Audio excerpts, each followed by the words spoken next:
और आज हम बात कर रहे हैं महिलाओं में थायराइड की प्रॉब्लम के बारे में। महिलाओं में थायराइड बहुत आम समस्या है। हर 8 में से 1 महिला को अपने जीवन में थायराइड की बीमारी से जूझना पड़ता है। महिलाओं में पुरुषों के मुकाबले थायराइड की बीमारी होने के चांसेस 5 से 8 गुना ज़्यादा होते हैं। भारत में 4 से 4.5 करोड़ लोग थायराइड की बीमारी से ग्रसित हैं और थायराइड की बीमारी लगभग आपके सारे अंगों को किसी न किसी तरीके से इफेक्ट करती है, आपके दिनचर्या में बाधा डालती है। लेकिन अगर आप इसके लक्षण को शुरुआती दिनों में पकड़ लें, इसका ट्रीटमेंट स्टार्ट कर दें और अपने दिनचर्या में कुछ ऐसे बदलाव लाएं जिससे हम थायराइड की प्रॉब्लम को शुरुआती दिनों में ही पकड़ सकते हैं और उससे जीत सकते हैं। तो फ्रेंड्स, आज के वीडियो में हम बात करेंगे थायराइड की बीमारी कितने तरीके की होती है, क्या क्या लक्षण हो सकते हैं महिलाओं में इसके, कैसे हम टेस्ट करते हैं और इसके इलाज के ऑप्शंस क्या क्या है। थायराइड ग्लैंड हमारे शरीर की बहुत महत्वपूर्ण ग्रंथि होती है जो हमारे गले में, हमारे खाने की नली और सांस की नली के सामने यहाँ पे सिचुएटेड होती है यह थायराइड। और यह हमारे शरीर में बहुत ही इम्पोर्टेंट हार्मोन थायरॉक्सिन T3 और T4 रिलीज करती है। ये हार्मोन्स हमारे शरीर के मेटाबॉलिज्म को कंट्रोल करते हैं। हमारे शरीर के हर ऑर्गन में दिल, दिमाग, मांसपेशियां, हड्डियां, गर्भाशय, आंतें, आपका मेटाबॉलिज्म, हर तरीके से थायराइड हमारे बॉडी के इन अंगों को इफेक्ट करती है। इसलिए जो हमारे सिम्टम्स होते हैं बहुत वेग, बहुत ब्रॉड होते हैं। अगर थायराइड ग्लैंड काम करना कम कर दे तो हमारे शरीर में थायराइड हार्मोन्स की कमी हो जाती है जिसे हम हाइपोथायराइडिज्म कहते हैं, यानी हमारे शरीर में थायराइड हार्मोन्स की कमी हो गई है। और कई बार थायराइड हार्मोन्स ज़्यादा काम करने लगते हैं, उस कंडीशन को हम हाइपरथायराइडिज्म कहते हैं, मतलब कि आपके शरीर में थायरॉक्सिन लेवल बढ़ जाता है। यानी कि थायराइड प्रॉब्लम 2 तरीके के होते हैं, हाइपोथायराइडिज्म एंड हाइपरथायराइडिज्म। हाइपोथायराइडिज्म महिलाओं में बहुत कॉमनली पाया जाता है, इसलिए हम पहले हाइपोथायराइडिज्म के बारे में बात करेंगे। हाइपोथायराइडिज्म, इसका मतलब इसके नाम में ही छुपा हुआ है, हाइपोथायराइडिज्म। हाइपो मतलब कम, यानी हमारे शरीर में थायराइड बनना कम हो गया है, हमारे शरीर में थायराइड की कमी हो गई है, हमारा शरीर में इसलिए मेटाबॉलिज्म कम हो जाता है।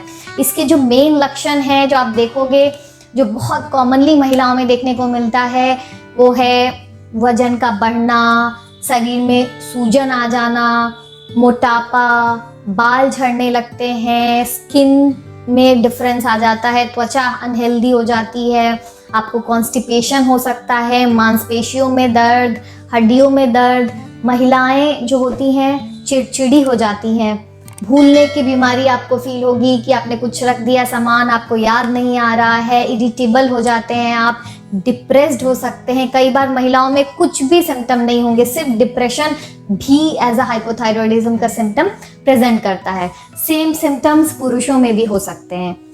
महिलाओं में मासिक में भी अंतर आ सकता है, आपके पीरियड्स ज़्यादा हो सकते हैं, यानी आपको पीरियड्स के दौरान हेवी ब्लीडिंग, क्लॉट्स, जल्दी पैड चेंज करने की ज़रूरत पड़ सकती है जिसे हम मेनोरेजिया बोलते हैं, या फिर पीरियड्स काफ़ी जल्दी आने लगते हैं, इर्रेगुलर हो जाते हैं।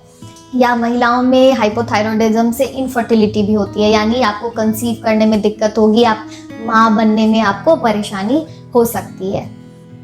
अगर प्रेगनेंसी के दौरान आपको थायराइड की कमी हो जाती है, आपको हाइपोथायराइडिज्म हो जाता है, तो ये आपके गर्भ में पल रहे बच्चे को भी इफ़ेक्ट करता है, उसके विकास में इफ़ेक्ट कर सकता है, उसके मस्तिष्क के विकास में रुकावट पैदा कर सकता है। इसलिए हम प्री कंसेप्शनल काउंसलिंग पे बहुत जोर देते हैं, यानी कि आप प्रेगनेंसी के पहले अपने कुछ ब्लड टेस्ट कराएं जिसमें से थायराइड शामिल है। अगर उसके पहले आपको थायराइड की कमी है तो हम उसको नॉर्मल करके प्रेगनेंसी लेने की सलाह देते हैं। इसलिए थायराइड लेवल्स हमेशा चेक कराएं आप जब भी प्रेगनेंसी प्लान कर रहे हैं। अगर आपको घबराहट हो रही है, आपको ज़रूरत से ज़्यादा थकान हो रही है, तो यह भी थायराइड के लक्षण हो सकते हैं।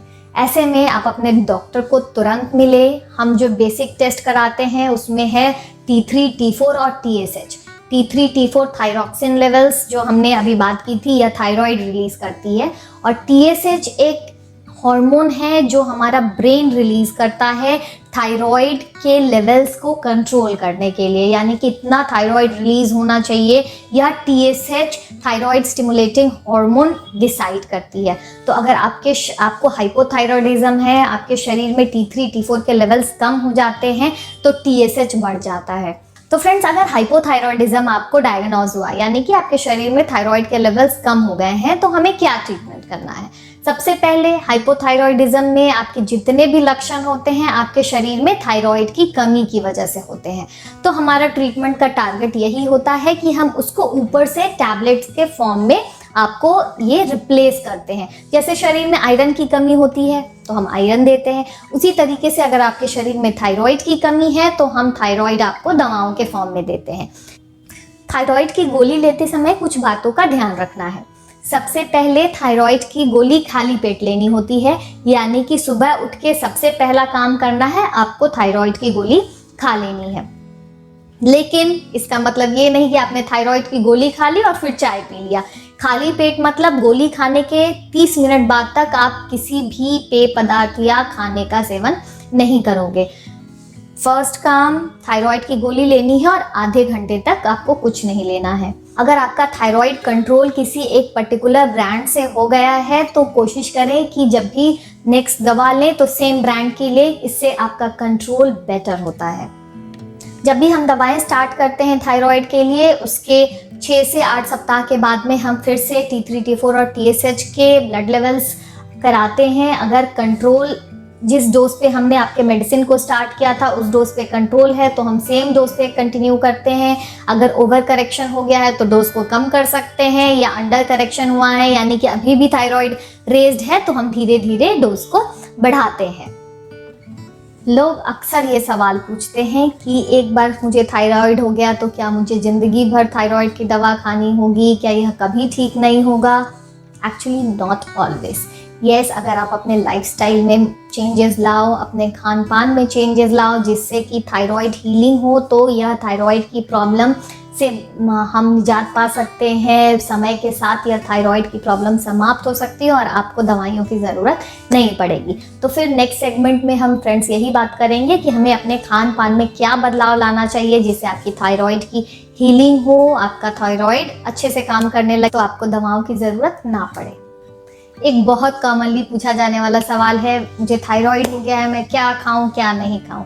तो फ्रेंड्स, हम इसी बात पर डिस्कस करेंगे। कुछ सब्जियां हैं जो आपको अपने खाने से निकाल देनी चाहिए। बंदा गोभी, गोभी, शलगम, सोयाबीन प्रोडक्ट्स आप अपने खाने से निकाल दें, आपको थायराइड हीलिंग में काफ़ी मदद मिलेगी। Packaged food, preserved food and processed food अपने घर से आज ही निकाल दे। चिप्स, पिज़्ज़ा, बर्गर आप बंद करें, बिकॉज 20 साल पहले फ्रेंड्स ऐसी थायराइड की इतनी ज़्यादा प्रॉब्लम लोगों में नहीं थी। हमने देखा है लास्ट 10-20 ईयर्स में थायराइड अचानक से हमारे पॉपुलेशन में बहुत ज़्यादा बढ़ गया है, बिकॉज हमारे लाइफस्टाइल में बहुत ज़्यादा चेंजेस हुए हैं। पहले हम घर का बना हुआ फ्रेश ताज़ा खाना खाते थे, अब हम पैकेज्ड फूड की तरफ pizza, burger, chips, canned food ज़्यादा ले रहे हैं। तो हमें इस अपने जो लाइफस्टाइल में हमने चेंजेस लाया है, हमें अपने पूर्वजों की तरफ वापस जाना है और अपने खाने में ताजगी लानी है। ये तो हम सबको पता है कि आयोडीन की कमी से घेंघा होता है, हाइपोथायरॉयडिज्म होता है, इसलिए अपने खाने में हमेशा आयोडाइज नमक इस्तेमाल करें, प्लस सी फूड यूज़ करें। सी फूड में आयोडीन की मात्रा बहुत ज़्यादा होती है, जैसे मछली, झींगा, क्रैब्स, प्रॉन्स। अगर आपको अवेलेबल है तो आप अपने खाने में सेवन करें। ड्राई फ्रूट्स लें, जैसे कि अखरोट, बादाम, चिया, काजू आपके थायराइड के लिए बहुत अच्छी होती है।